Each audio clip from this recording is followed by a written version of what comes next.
Raden Ajeng Kartini. Siapa sih yang nggak kenal dengan nama ini? Harusnya kalian semua tahu ya, apalagi anak sekolahan, karena di sekolah kita diajari tentang siapa sosok Kartini. Bahkan setiap tanggal 21 April, kita memperingati sebagai Hari Kartini. Sosok perempuan yang menjadi tokoh emansipasi wanita di Indonesia. Tapi mungkin sedikit saja dari kita yang tahu tentang abang kandungnya, yang juga tak kalah keren dengan Kartini. Nama beliau adalah Raden Mas Panji Sosrokartono. Jadi mirip-mirip ya, Kartini, Kartono. Tapi bukan karena dia abangnya Kartini, makanya kita bicarakan di sini. Memang banyak sekali pencapaian-pencapaian luar biasa beliau, yang bahkan orang-orang sekarang pun belum tentu bisa melampauinya. Yang pertama, beliau adalah seorang polyglot, atau dia menguasai setidaknya 35 bahasa. Ini Vicky Naki aja kalah nih. Kemudian yang kedua, beliau itu adalah angkatan pertama, generasi pertama yang melanjutkan kuliah di Belanda. Kemudian yang ketiga, beliau pernah menjadi wartawan di salah satu koran ternama di Eropa. Dan waktu itu dia menjadi wartawan perang dan berhasil meliput salah satu berita yang sangat fenomenal. Kemudian yang keempat, beliau itu pernah menjadi ahli bahasa, penerjemah di Liga Bangsa-Bangsa, atau yang menjadi cikal bakal Perserikatan Bangsa-Bangsa. Nah, kalau kalian penasaran tentang siapa Sosrokartono ini, simak video ini sampai selesai. Selamat datang di channel Kumbang Kidal, kiri jalan terus.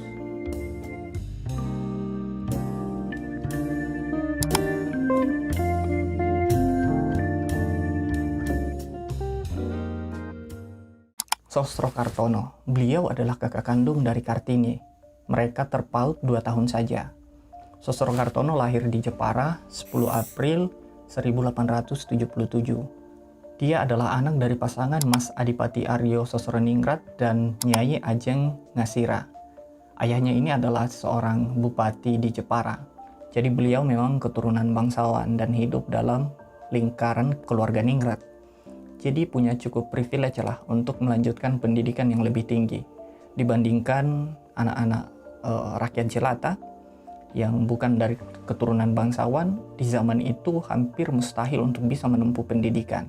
Tapi meskipun demikian, beliau ini bukan sosok yang jago kandang gitu ya, yang ngandalin pangkat bapaknya. Beliau memang cerdas sedari dulu, sekitar usia 8 tahun sudah menguasai bahasa Belanda. Nah bayangin coba, 8 tahun udah bisa berbahasa Belanda. Kita ya 8 tahun ya masih main kelereng, masih ngejar layangan. Nah pada usia 8 tahun ini beliau disekolahkan oleh ayahnya ke sekolah dasar milik Belanda di Jepara, ELS. Di sekolah ini pelajarannya ya pakai bahasa Belanda tentunya, nggak mungkin pakai bahasa Jawa, apalagi bahasa Indonesia, karena waktu itu Indonesia belum ada. Tapi karena beliau memang sudah menguasai bahasa Belanda sebelumnya, ya beliau nggak kesulitan dengan ini tentunya. Setelah lulus dari sekolah dasar ini di Jepara, beliau melanjutkan pendidikannya di Semarang, HBS. Nah, HBS ini setingkat dengan SMP atau SMA kalau zaman sekarang. Cuman dulu kan nggak ada istilah-istilah SMA ataupun SMP. Adanya ya HBS ini.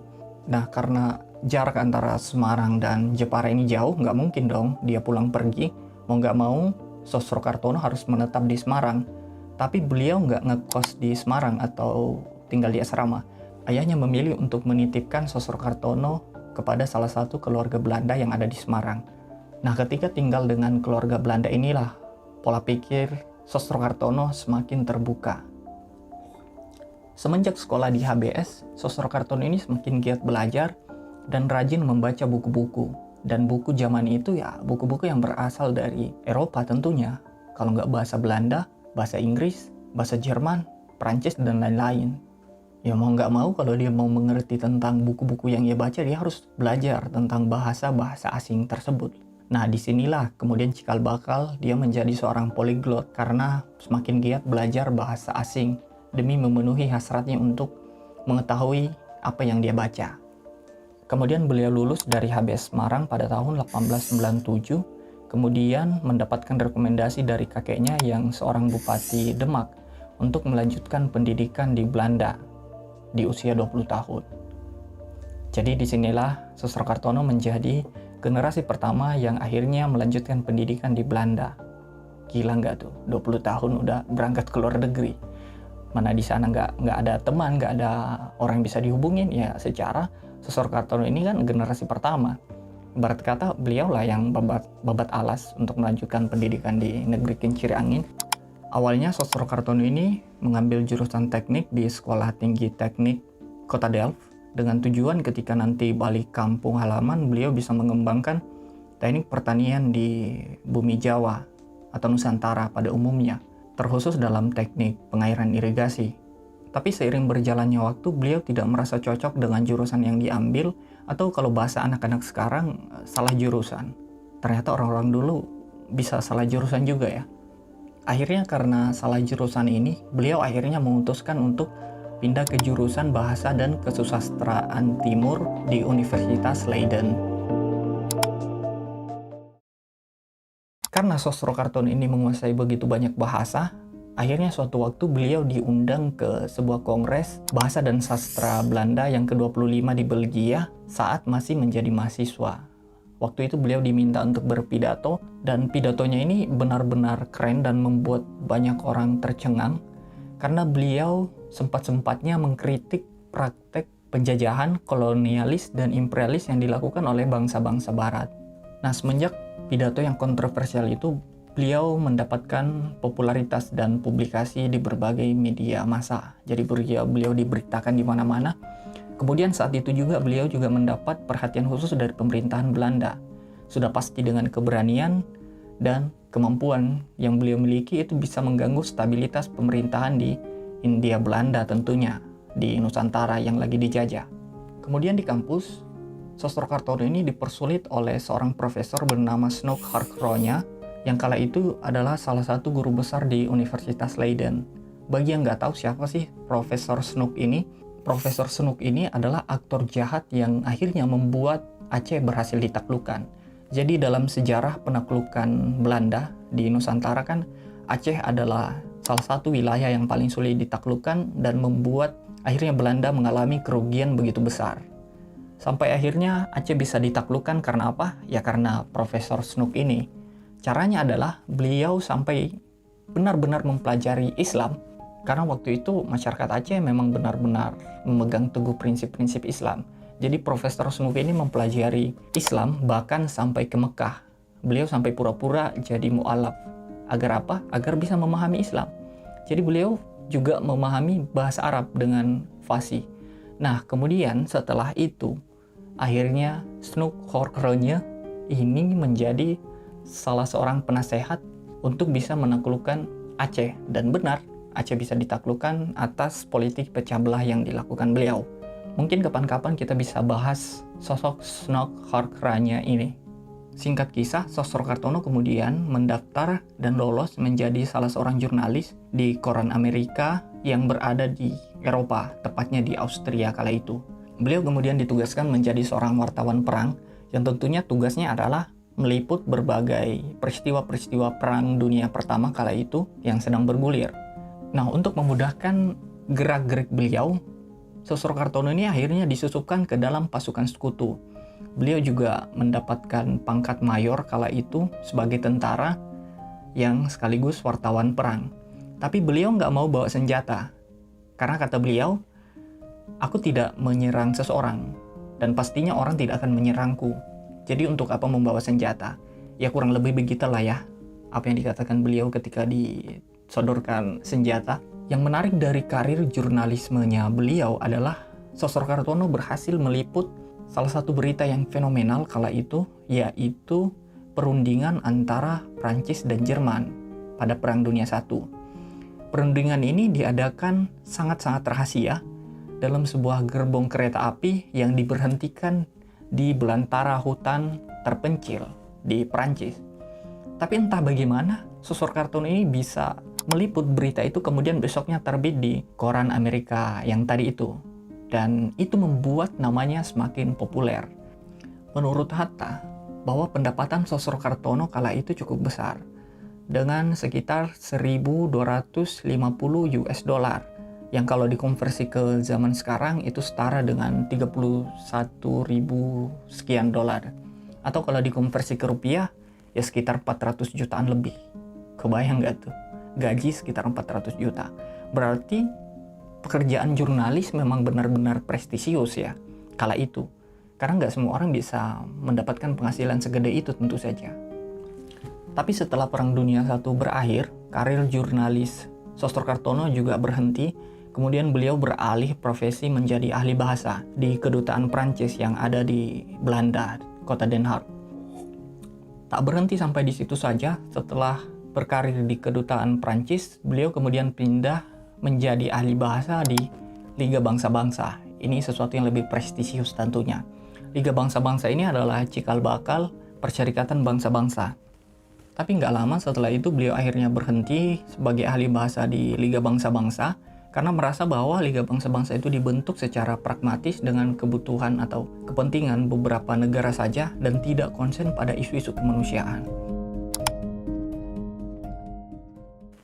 Ada suatu kisah menarik ketika Sostrokartono tergerak hatinya untuk menjenguk seorang anak. Anak ini adalah anak temannya yang berusia sekitar 12 tahun. Anak ini sedang sakit keras dan tak kunjung sembuh meski sedang ditangani oleh berbagai dokter. Kemudian secara tak sengaja ketika menjenguk, Sostrokartono meletakkan tangannya di dahi anak tersebut. Lalu secara ajaib, anak ini membaik. Bahkan hari itu juga sembuh gara-gara Sostrokartono meletakkan tangannya di dahinya. Ya semua orang dibuat terheran karena itu, termasuk juga dokter yang menanganinya. Karena mereka sudah habis-habisan mengobati anak ini tapi nggak sembuh-sembuh. Hingga akhirnya ada seorang psikiater yang menjelaskan kepada Sostrokartono mengapa dia bisa menyembuhkan anak itu. Menurut sang psikiater bahwa Sostrokartono ini memiliki personal magnetism yang sangat kuat, tapi beliau nggak menyadari itu. Personal magnetism ini semacam energi dalam diri seseorang yang bisa mengantarkan aura-aura positif kemudian mempengaruhi orang-orang di sekelilingnya. Atau bahasa gampangnya adalah karisma. Tapi mungkin ini juga bukan sebagai pembanding yang seimbang tentang personal magnetism ini. Nah, kalau orang-orang spiritual mungkin menyebutnya sebagai karomah. Jadi semacam kekuatan dalam diri seseorang yang benar-benar bisa mempengaruhi orang-orang sekelilingnya, entah itu membuat dia sembuh atau bisa juga membuat sakit. Jadi terjawab sudah kenapa Sostrokartono ini bisa menyembuhkan seseorang hanya dengan menyentuhnya, itu pun secara tidak sadar. Nah, Sostrokartono ini memang dikenal sebagai orang yang memiliki ilmu kebatinan yang tinggi, walaupun beliau mengembara di Eropa selama 29 tahun kurang lebih, beliau ini tetap orang yang memegang teguh kejawaannya. Ya, sebagaimana kita tahu bahwa dalam kebudayaan Jawa, orang-orang itu sangat banyak mengenal ritual-ritual dan praktek-praktek spiritual tentu saja. Jadi Sostrokartono ini adalah salah seorang yang ahli spiritual lah, boleh dikatakan begitu. Setelah mendengarkan penjelasan dari seorang psikiater itu, Sostrokartono pun berencana untuk melanjutkan kuliahnya di psikoteknik dan psikometrik di Universitas Sorbonne, Prancis. Tapi sayangnya universitas ini hanya menerima mahasiswa dari lulusan kedokteran. Sedangkan Sostrokartono ini latar belakangnya kan pendidikan bahasa. Akhirnya beliau tidak bisa sepenuhnya menjadi mahasiswa di sana. Tak lama setelah penolakan itu, Sostrokartono akhirnya memutuskan untuk pulang ke Jawa pada tahun 1925. Dan itu membuat pemerintahan Hindia Belanda yang menguasai Nusantara kala itu gusar. Karena orang ini bukan orang yang biasa. Jadi kalau pulang ke Nusantara bisa membuat suatu gebrakan dan mengobrak-abrik kemapanan pemerintahan Belanda kala itu. Ketika pulang ke Nusantara, beliau ini mendapatkan banyak tawaran pekerjaan dari pemerintahan Hindia Belanda, ya dengan tujuan agar bisa mengontrol beliau tentunya. Tapi Sostrokartono selalu menolak, mengatakan bahwa beliau ingin istirahat. Karena ditolak berulang kali, akhirnya pemerintahan Belanda makin khawatir dong, dan membuat banyak pejabat-pejabat Hindia Belanda itu membenci beliau. Dan akhirnya Sostrokartono ini dituduh sebagai komunis. Ya tentu saja tuduhan ini agar Sostrokartono sulit menjalankan misi-misinya di bumi Nusantara. Tapi Sostrokartono ini bersumpah bahwa atas nama ayahnya dan atas nama adiknya Kartini yang telah meninggal, beliau bukan seorang komunis. Dan itu adalah sebuah fitnah yang sangat kejam. Dan terbukti setelah dituduh menjadi komunis, Sosrokartono ini sulit bekerja dimanapun. Sulit mendapatkan pekerjaan dan berbagai hal. Hingga suatu ketika Ki Hajar Dewantara menawarinya untuk menjadi guru di Taman Siswa, cabang Bandung. Dan beliau menerima tawaran ini. Tapi nggak lama setelah berkiprah di Taman Siswa sebagai guru dan menjabat sebagai kepala sekolah, beliau akhirnya harus keluar dari Taman Siswa. Karena waktu itu pemerintah Belanda semakin menekan beliau. Dan karena takut keberadaannya di Taman Siswa justru bisa membahayakan pihak-pihak lain, akhirnya beliau keluar. Setelah keluar dari Taman Siswa, Sosrokartono ini memilih jalur perjuangannya sendiri. Beliau memutuskan untuk mendirikan sebuah rumah penyembuhan bernama Darussalam. Nah, ini semacam klinik pengobatan alternatif lah ya kalau zaman sekarang. Karena di sana Sosrokartono itu mengobati pasien-pasiennya bukan dengan metode-metode kesehatan modern, tapi hanya menggunakan metode pengobatan tradisional menggunakan media air yang dibacakan doa-doa. Tapi lagi-lagi Sosrokartono ini kan punya personal magnetism yang sangat kuat. Pakai tangan aja bisa nyembuhin orang, apalagi pakai air dong. Dan karena hal ini, Sosrokartono pun mendapat perhatian dari berbagai pihak, termasuk dari berbagai tokoh-tokoh nasional seperti Soekarno Muda kala itu. Konon katanya Soekarno ini sering berdiskusi dengan Sosrokartono. Sosrokartono ini berulang kali mengatakan kepada utusan Soekarno bahwa Indonesia akan merdeka. Dan kelak di kemudian hari itu benar-benar terbukti. Ya lagi-lagi banyak orang yang menyangkut pautkan bahwa Sosrokartono ini memang orang yang punya ilmu kebatinan kuat dan sebagai seorang spiritual yang sangat kuat. Sayangnya dengan potensi yang dimiliki, Sosrokartono tidak bisa berbuat banyak untuk bangsanya ketika kembali ke Nusantara karena beliau terus-terusan saja mendapatkan tekanan dari pemerintahan Hindia Belanda, terlebih karena dia pernah berkonflik dengan Profesor Snow yang kita sebutkan tadi, ya seorang aktor busuk yang berhasil membuat Aceh akhirnya takluk. Nah, beliau benar-benar mendapatkan perhatian khusus dan tekanan sehingga tidak bisa berbuat banyak. Karena berbagai tekanan batin tersebut, Sosrokartono akhirnya sakit-sakitan dan pada tahun 1942 separuh tubuhnya itu lumpuh. Waktu itu bertepatan ketika Jepang sudah menguasai Indonesia, menggantikan Belanda. Sosrokartono meninggal dunia pada tahun 1952 pada usianya 74 tahun. Usia yang cukup sepuh dibandingkan adiknya, Raden Ajeng Kartini. Tapi terlepas dari kurangnya kesempatan Sosrokartono untuk terlibat dalam perjuangan secara langsung seperti tokoh-tokoh pahlawan kita yang lain, beliau tetap meninggalkan berbagai macam pelajaran kepada kita, falsafah-falsafah kehidupan. Beliau meninggalkan sebuah syair yang belakangan ini kemudian dinyanyikan atau didendangkan oleh Sujiwo Tejo. Mungkin di antara kita sudah sering atau sudah pernah mendengar syair-syair beliau, tapi tidak tahu bahwa ini berasal dari Sosrokartono, kakak Raden Ajeng Kartini. Saya akan mencoba melafalkan syair beliau walaupun saya kesulitan karena saya bukan orang Jawa. Sugih tanpa bondo, kaya tanpa harta, digdoyo tanpa aji, tak terkalahkan tanpa kesaktian, ngluruk tanpa bolo, menyerbu tanpa pasukan, menang tanpa ngasorake, menang tanpa merendahkan, trimo mawi pasrah, menerima juga pasrah, suwung pamrih tepi hajri, jika tanpa pamrih tak perlu takut, langgeng tan ono susah, tan ono bunga, tetap tenang meski ada duka dan suka, anteng manteng, sugeng jeneng, tidak macam-macam membuat nama baik terjaga. Mohon maaf ya kalau pelafalan saya kurang fasih. Cukup sekian lah ya pembahasan Sosrokartono kali ini. Mungkin di lain waktu kita bisa melanjutkan pembahasan yang lain. Terima kasih telah menyimak. Salam kumbang kidal, kiri jalan terus.